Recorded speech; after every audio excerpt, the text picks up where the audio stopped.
I've been trying to tell the truth for so long that a lie's become more convenient. There's been countless emails and phone calls, but there's no one to listen. I can't blame them. It sounds insane. If what I told them was even partly true, it'd change the way they looked at the world forever. It started with little lies. I stopped saying I saw something, but even then, it was considered in bad taste to even talk about. They still thought I was lying or spicing up the truth to hide something even more sinister. And honestly, I've grown tired. I'm so tired of trying to be believed. So, for one final time, I'm gonna tell the truth and then just never talk about it again. This has to stop. I never liked the term storm chaser. It sounds too much like a fun hobby. While it is a term commonly used, it's not just about being a thrill seeker. We provide real and tangible services. The NWS relies on real-time updates about barometric pressure, wind direction, rainfall and rate, surface conditions, wind speed and direction, and a dozen other data points. This is information taken into account when providing early onset warnings and to alert emergency services in affected areas. I worked with two other guys back then. We rode in separate vehicles, the two of them up front, with me following in a backup. There was Javert, the gearhead. He made sure our cell phones worked, even in nasty weather, through various cell phone boosters, as well as keeping us updated on satellite, radar, and mesoscale analysis. He was also in charge of the radio, making sure we were up to date on any info coming in from police, the fire department, emergency services, citizen band, or military frequencies. Mostly Air Force, but we could get Marine as well. Second guy was Reed. This meatball-shaped man was a veteran in every sense of the word. He came back from Afghanistan and went, "Oh well, let's check out tornadoes." So he did. He educated himself and got a job as a forensic meteorologist. Yeah, that's a thing. Years later, he started his own business, one which I was employed at. We were on a data gather job for a storm about 6 clicks north of a small Minnesota town, not far from Rochester. Early predictions had put the storm as passing east of Madison, but there'd been a sudden western shift. They needed boots on the ground for new measurements, and it was looking to be a nasty surprise. There'd been no weather warnings going out as far as St. Cloud, and this thing was puffing up into a monster. We on-roaded a quick damage survey as we passed Stewartville. It didn't look like much, a couple of bent saplings along the tree line, but we were at the edge of it. This was just early indicators. We could tell surface conditions were gonna go straight to hell.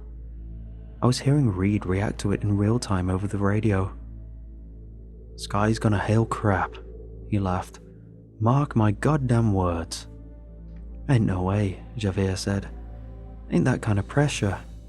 Boss says it's gonna hail, it's gonna hail," I added. "Glad I've got at least one agreeable man on my side." "Or to call him Ray's chaser," Javert scoffed. "I'm telling you, it's not happening." We were breaking the speed limit, but driving in rough conditions kinda comes with the job. Our vehicles go through regular checkups to make sure they can take some punishment. Last thing you want is to get stranded in front of a twister. It's a measure twice, cut once kind of deal. We made our way through Rochester, heading northeast by way of Kellogg. There was a decent chance we'd have to cross the Mississippi. First arm of the storm was about to pass Maxville. Javert couldn't help but to laugh. "It's a quick turn, quick turn." I could almost hear him shaking his head. "Hailstorms don't move like that. he added. You're full of it, Reed laughed. You'll see. The roads were looking clear as we rolled up on the Wabasha-Nelson Bridge. The sun was setting, casting a stark contrast between the dark clouds and the red sky. We slowed down to get a better view. I wasn't sure what I was looking at. That's what hail looks like, said Reed. No, it's clustered, right? Javert sighed. Did the Rockies do it? Ain't no way, I scoffed at the radio, unless the Rockies are somehow out in New England.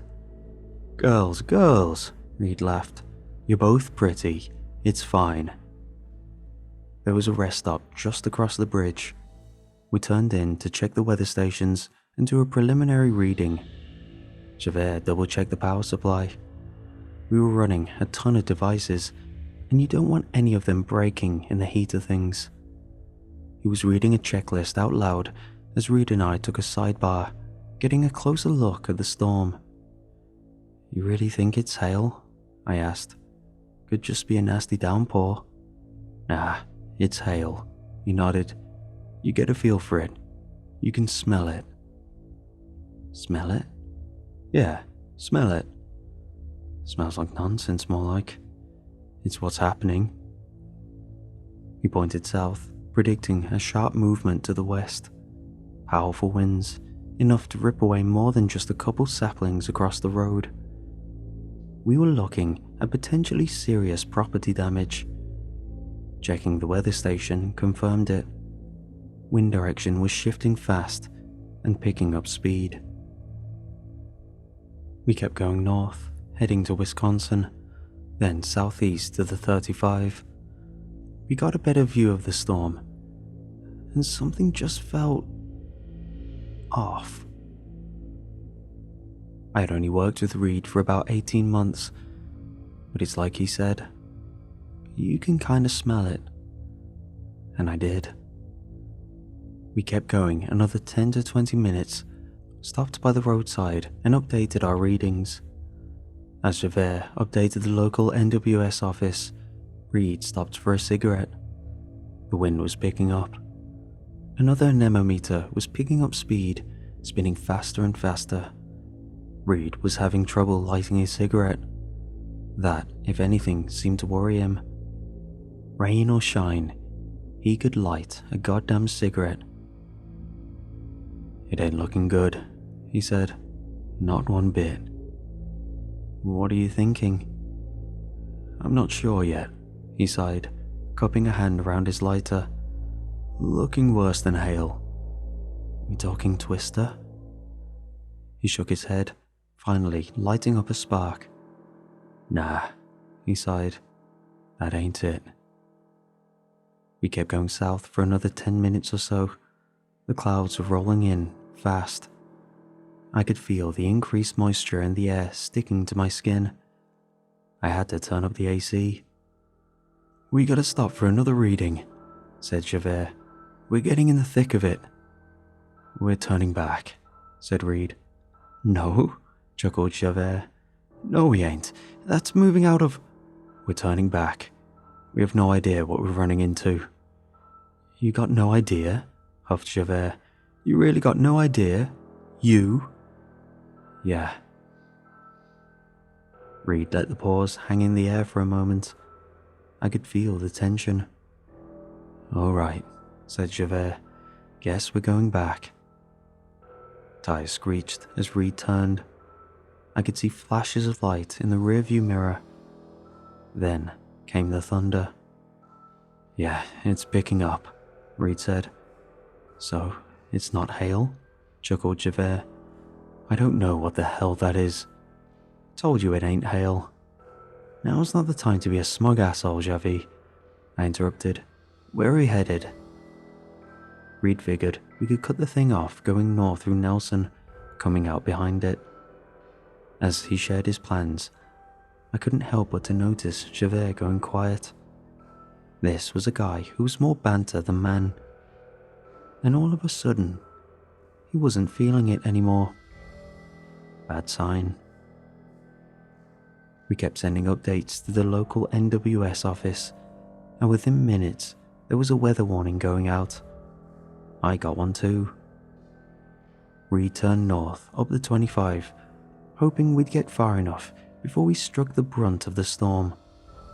With a bit of luck, we could get some more accurate readings on the other side and still be home before midnight.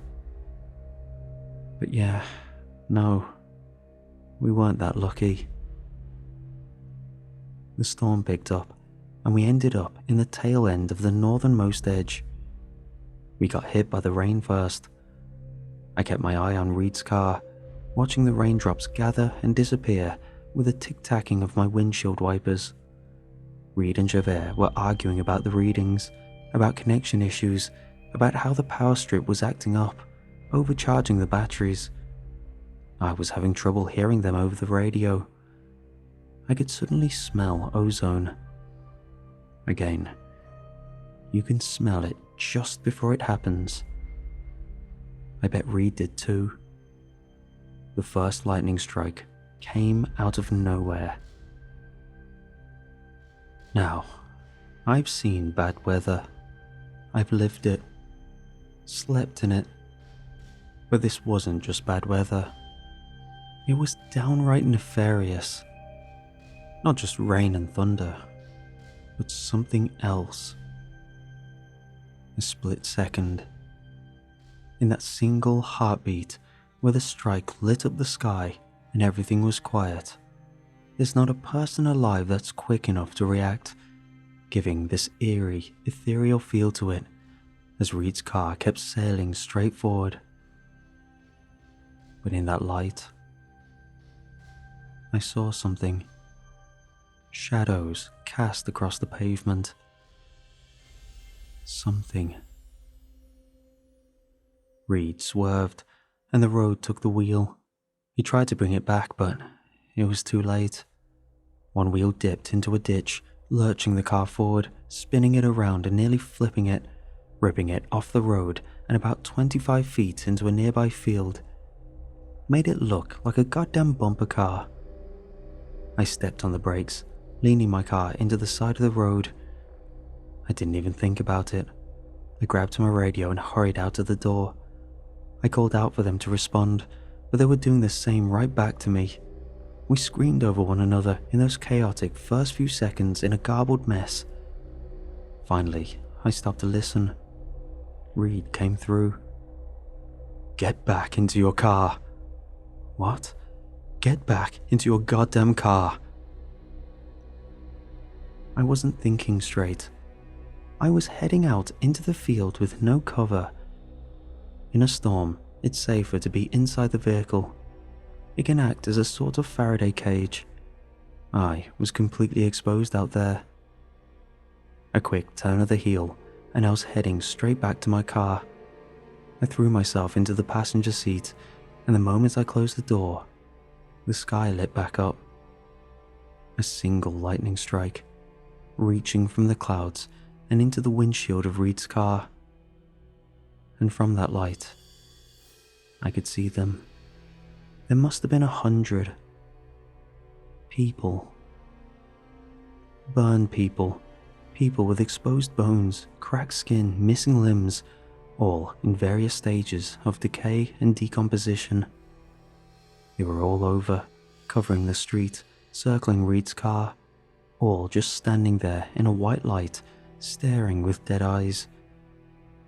And in the blink of an eye, they were gone. Thunder rumbled as the world turned dark. Javert threw himself out of the car. The strike had cracked straight through the windshield, shattering it. I couldn't hear Javert over the radio, but I could see him looking my way, pointing at the driver's seat where Reed sat. Reed wasn't moving. Lightning doesn't move like that. It hits the tallest point, not the weakest. But this one wasn't following the rules. Javert bolted for my car, rushing across the field. I left the passenger side door open and crawled into the driver's seat, urging him on. "Come on," I cried out. "Come on!" He was sprinting at full speed with this wild look in his eyes. His pupils were so dilated that his eyes looked black. He didn't get far. Another strike, this one piercing straight through him. I could see his muscles contract and burst as his jaw twisted at an unnatural angle. And in that split-second burst of light, they came back. They circled him. I could see them across the field in the hundreds, the lightning strike bringing out the image of their form, looking at Javert with dead-eyed stares. But one of them was looking my way. I didn't recognize him at first, but I couldn't help but to notice him. He was the only one of them looking my way. Reed. His eyes had rolled back in his head, and there was a smouldering black spot stretching out from his barrel-framed chest, just as dead as the rest of them, looking right at me. I was next. I could barely see. As the light faded and the figures faded from my eyes, my head shrieked from the pressure. As the thunder shook my car, the world looked grey. I think I was blinded temporarily. Everything looked red when I blinked. I couldn't even see Javert lying out in the field. My first instinct was to take cover. That's what you usually do when you're stuck in a storm. You take shelter and you wait for it to pass. But this was different. It hadn't worked for Reed, and it sure as hell wouldn't work for me.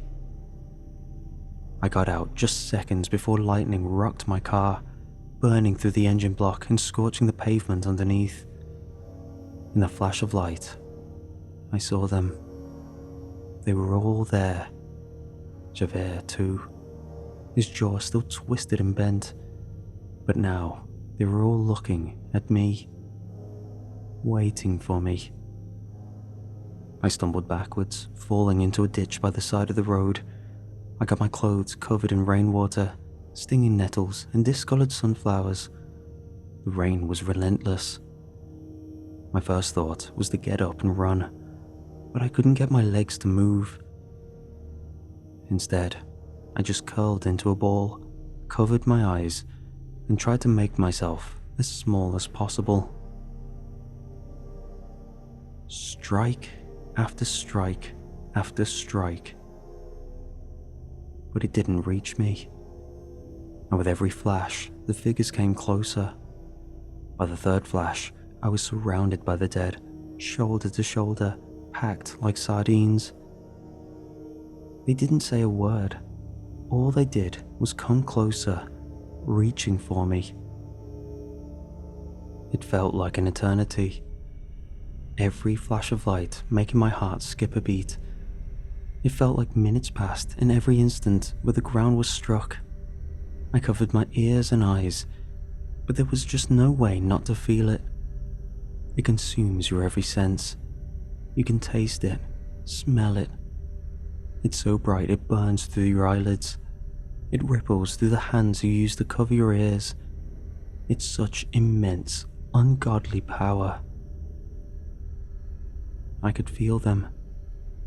Hands not having the time to grasp me. The smell of decay as a hand blinked in and out, trying to strangle me.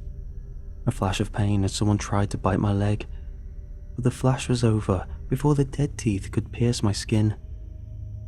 I couldn't fight them off. There were too many, and it was impossible to tell where they were coming from. I waved my arms around frantically, scrambling to protect myself. In a fleeting moment, I looked up. I expected to see the clouds moving and the storm bringing the rain westward. But that's not what I saw. There was an eye up there. An honest-to-God eye, looking straight at me. In hindsight, it must have been as large as a football field. It was such an immense thing that I couldn't comprehend it. It hung there, parting the clouds, and with every blink, another strike came thundering down, looking for me. I counted 18. 18 lightning strikes in the span of, at most, a matter of minutes. It felt like I'd been there for hours, every strike lasting longer than the previous. But as the rain passed me by, I was left freezing and shuddering. The grasping hands stopped, the biting, the tearing. I was bleeding from cuts and bruises, but I was alive. When I finally got back on my feet, there was nothing but cracked pavement, burned grass, and 2 bodies. One still in the driver's seat of his car, the other left face down in the rain. It took me a couple of minutes to call it in. I couldn't believe it. I just sat there, trying to breathe. I've been telling people about it ever since, but they call it trauma, like it was all just a big accident waiting to happen. Even people in the business refuse to listen, no matter their relation to Reed and his company. A terrible tragedy is all they're ready to say, as if a guy like Reed would mess up this bad. Lightning strikes. Do not aim. It doesn't happen. I tracked it as long and as far as I could, but from what I could tell, it dissolved somewhere over the coast of Norway. I read something about swaths of gulls being pulverized into rains of feathers in the fishing village over the northwestern coast. But that's where the trail ends. I've never had a problem with storms. Until now. Now, I wake up in the middle of the night, imagining I just felt the rumble of thunder. I freak out at sudden lights. I can't bring myself to go outside when there's an overcast. I just got this feeling that, whatever that was, it didn't like me getting away. Maybe I can tell the next time it's near. I can kinda smell it.